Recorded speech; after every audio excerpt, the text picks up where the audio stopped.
Welcome, Dr. James Beckett, Sports Card Insights, here with Todd Westover. We're going to hear Todd's hobby journey that overlapped with mine in an enjoyable period. But Todd's moved on to other things, and apparently so have I in one sense, but I am enjoying the podcast, connecting with old friends. So welcome, Todd, and welcome, listeners. First, let me thank the sponsors I don't want to forget that, but Beckett Media, Beckett Grading, Beckett Authentication, ComC.com, Burbank Sports Cards, Mike's Stadium Sports Cards, Heritage Auctions, Huggins Scott Auctions, and of course, Topps, Panini, and Upper Deck. Todd, you probably worked with some of those when you were working for Beckett Publications and also Beckett Media and involved in the advertising. But tell us how you even got started in the industry, and welcome to the show. Great. Thank you for having me on, Dr. Beckett. It's an honor to be here. I think I trace back my interest in trading cards to when I was 6 years old, and my grandfather brought me a stack of 73 Topps, and he had them opened. And I remember the 73 Willie Mays in there, and he said, "Hey, you want to trade?" And from that moment on, I was hooked. It was pretty neat. And then, more vividly remembering, hardcore buying as many cards as I can, maybe the 76 sets, the 77s. And that's the time when I started going to shows with my dad and my grandfather, which was what part of the country was that, Todd? That was the Northeast. And I think my first show was, I want to say it might have been 1977 in Greensboro, going to just more of a flea market. But do you know a gentleman named Andy Greenhold? I know Chandy. Was a Paper Chase, or what is he? Yep, I believe that's what he was. But that was our first deal. Great guy. Yeah, I've known him since that time. I suppose I knew him in the 70s. Yeah, great guy. And that's when he kind of told my dad and I, "Hey, I think you want to go after rookie cards." And I remember buying the 67 Seaver and the 67 Carew, and Awesome. Well, you apparently had. Where are those cards? You still have them? I do. I still have them in my man cave down here. Cool. What was your career? So you after school you get a job, and at some point you came across our radar. But before that, you had some career and experience in ad sales. Right. I sold advertising in New York for NBC, and then another pretty prominent magazine, National Review, and I was just getting back into collecting when I kind of bumped into you guys. But I kind of shifted my interest into more game used. In your collecting. Correct. And I was able to finish out some sets, to be able to get paid to go to a trading card show. Are you kidding me? I finished my 53 Bowman set, my 67 Top set, really just talking to dealers who were my customers and buying cards from them.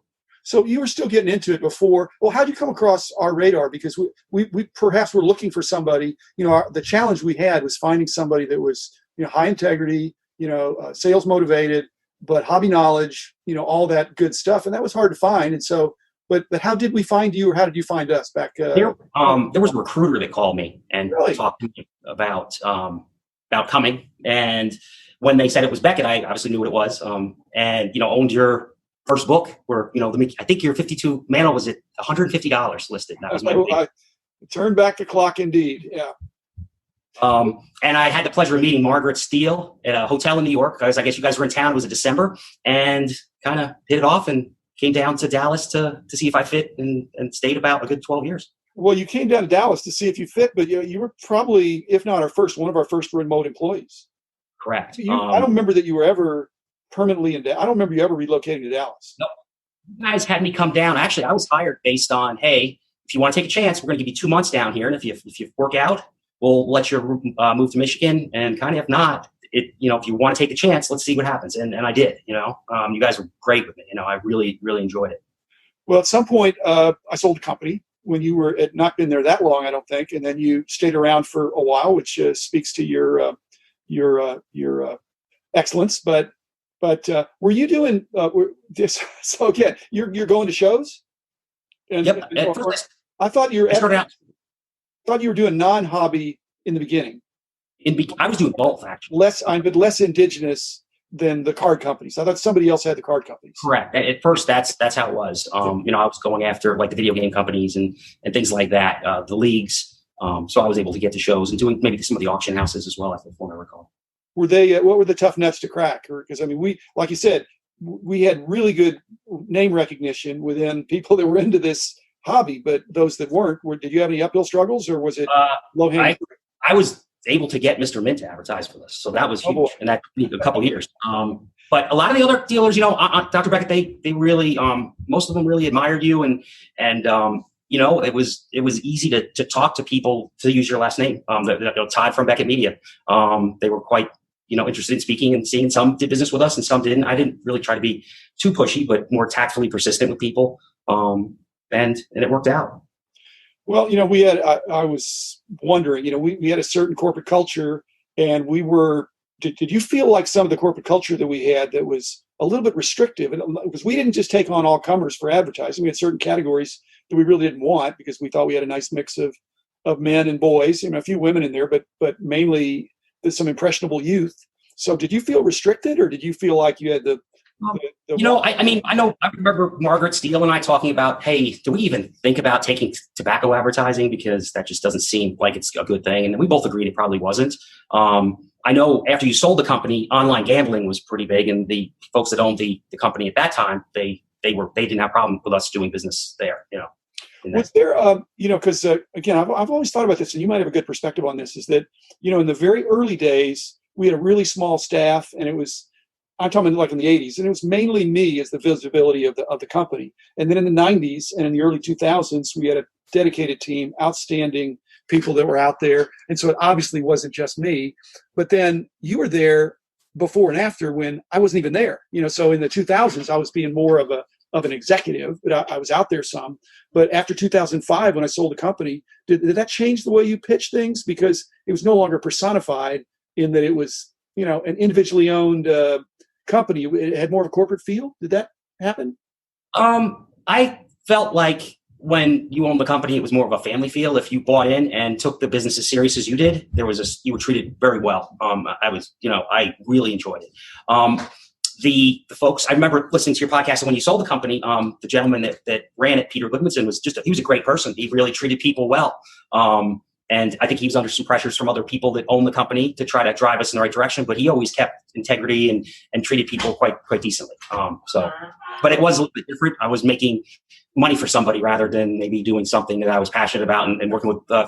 You were always so nice to me that I kind of wanted to do a good job, Well, Todd, I think it was a two-way street. So I wasn't always just nice for the sake of being nice. I think when you're nice to people, that's one way to motivate people. One way is to make them afraid for their life, for their job, and another is to encourage them and hope they'll really rise to the occasion. So you did, but so it changed a little bit, I'm sure. And at the time, I was working on the entertainment side. They moved me over, so Mike Oberg moved me over there, and I got the chance to work with Doug Kale, and we did some amazing things with a video game magazine, and we were bringing a lot of money for the guys, and it was really based on how well Doug and I worked together. It was great.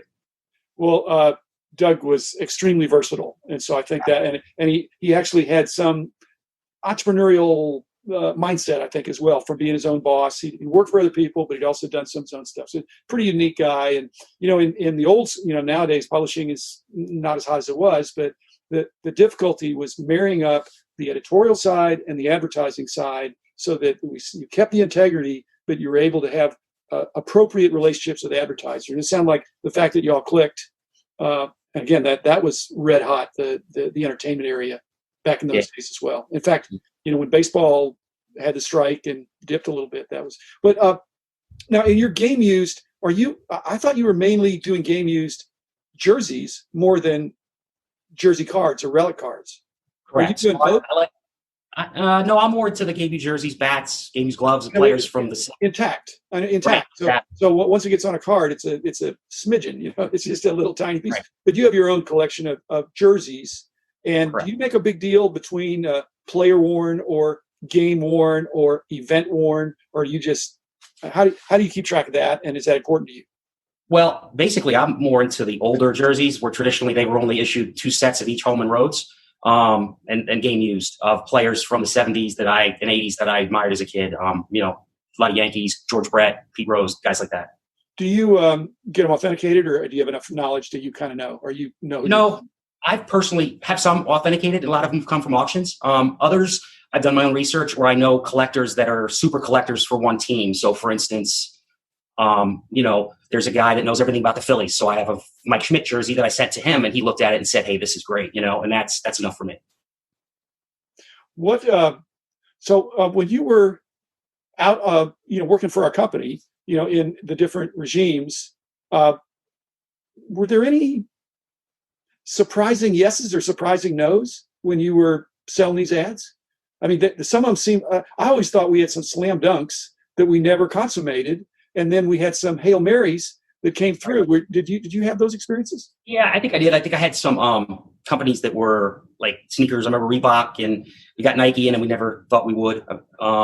Things of that nature, where I was like, man, I got to chase this, but I don't know, but I have to at least do my job and track it down as best I can. And most of that was kind of like today with the COVID-19. You were not necessarily sheltered in place, but what percentage of your time was on the phone in those days and sending emails or trying to make up? Was it 2/3 of your time, 3/4 of your time? And I would say it was, travel? You could. I track about 25% of the time, and I go to big trade shows. I remember us going to Orlando to Super Show together, Vegas to Super Show, and then I was lucky enough to be able to go to the card shows as well, which I really enjoyed. So, and I think that's I loved going to Super Show, and when I've been there, again, I'm not, I don't have your experience and ability to sell ads, but when I walk in there and I see all these different baseball things, I'm like, wow, we've got an audience of avid fans that there's got to be a lot of overlap. But it's my hat's off to you, because you would think that